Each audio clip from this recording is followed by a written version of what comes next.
Odia Bible କୁଇଜ୍ର ଏ ବିଶେଷ କାର୍ଯ୍ୟକ୍ରମରେ ଆପଣ ପ୍ରତ୍ୟେକଙ୍କୁ ସ୍ୱାଗତ ଜଣାଏ।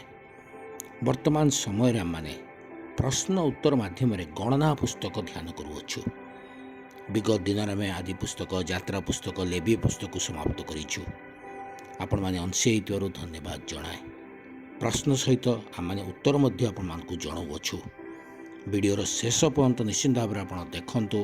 ପ୍ରଶ୍ନ ଏବଂ ଉତ୍ତର ଲେଖି ରଖନ୍ତୁ। ସାନ ସାନ ପିଲାମାନେ ଏଥିରେ ଜଏନ୍ କରନ୍ତୁ। ଆଜି ନିମନ୍ତେ ପ୍ରଶ୍ନ ହେଉଛି, ପବିତ୍ର ସ୍ଥାନର ରକ୍ଷକମାନଙ୍କ ଉପରେ କିଏ ତତ୍ତ୍ୱାବଧାନ କରିବ?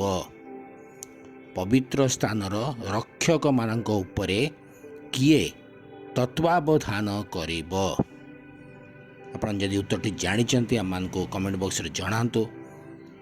ନଚେତ୍ ଖାତା ପେନ୍ ରେଡ଼ି କରି ରଖନ୍ତୁ। ଶେଷରେ ନିଶ୍ଚିନ୍ତ ଭାବରେ ଆମେ ଉତ୍ତର ଜଣାଇବୁ। ଚ୍ୟାନେଲଟିକୁ ଯଦି ସବସ୍କ୍ରାଇବ୍ କରିନାହାନ୍ତି କରିନିଅନ୍ତୁ। ଅନ୍ୟମାନଙ୍କୁ ମଧ୍ୟ ସେୟାର କରନ୍ତୁ। ଅନ୍ୟମାନେ ମଧ୍ୟ ଏଥିରେ ଅଂଶୀ ହେବେ। ସାନ ସାନ ପିଲାମାନଙ୍କୁ ଏଥିରେ ଅଂଶୀ ହେବା ପାଇଁ ଉତ୍ସାହିତ କରନ୍ତୁ। ଆଜିର ପ୍ରଶ୍ନର ସଠିକ୍ ଉତ୍ତରଟି ହେଉଛି ଇଲିଆସର। ଗଣନା ପୁସ୍ତକ 3 ପର୍ବ 32 ପଦରେ ଆପଣମାନେ ଉତ୍ତରଟି ପାଇପାରିବେ।